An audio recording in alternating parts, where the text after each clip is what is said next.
आप सबके नमस्कार। हम डॉक्टर अर्चना पांडे आज एगो गीत लेके आपके सामने हाजिर बानी।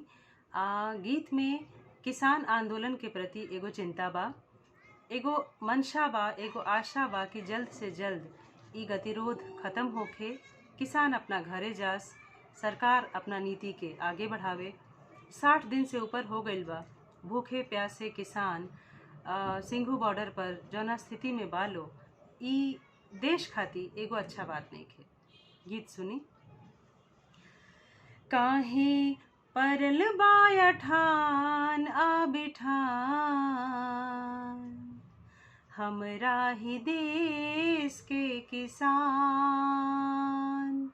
काहे परल बाया ठान आ बिठान, हमरा ही देश के किसान।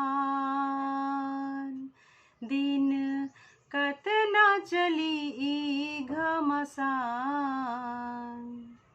हाली देहो खे समाधान। दिन कतना चली ई घमसान, हाली देहो खे समाधान। नया किसान बिलबा नया ओकर नीति, देशवा के आगे लेके चले वाला रीति।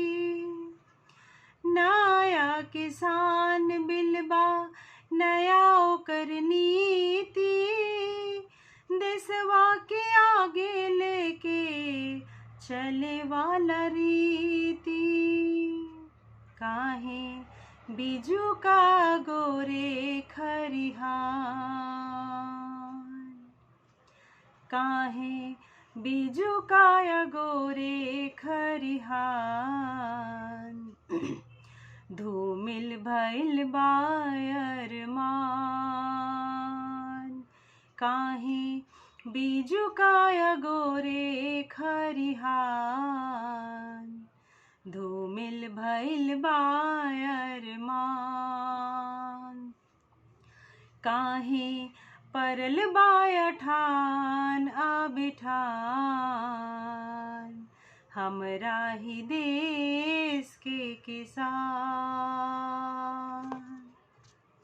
मिलजुली शासन संगे होता विचार हो, काहे ओरात नइखे बढ़ल तकरार हो। मिलजुली शासन संगे होता विचार हो, काहे ओरात नइखे बढ़ल तकरार हो। कैसे होई निदान अबदान, बैठल बदेश के किसान। काहे परल बाया ठान आ बिठान, हमरा ही देश के किसान। बैठक कतने भइल राह ना धराइल, होता टेरस्सा कसी सभे पिसाइल।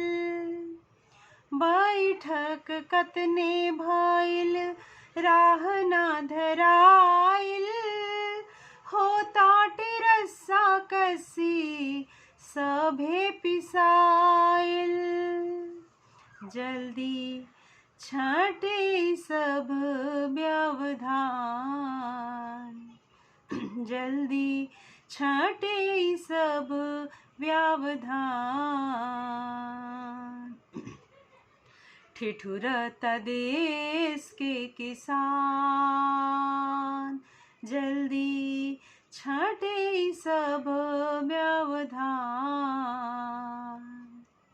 ठिठुरता देश के किसान, काहे परल बाया ठान आ बिठान। हमरा ही देश के किसान। दिन कतना चली ई घमसान, हाली दे होखे समाधान, हाली दे होखे समाधान। धन्यवाद।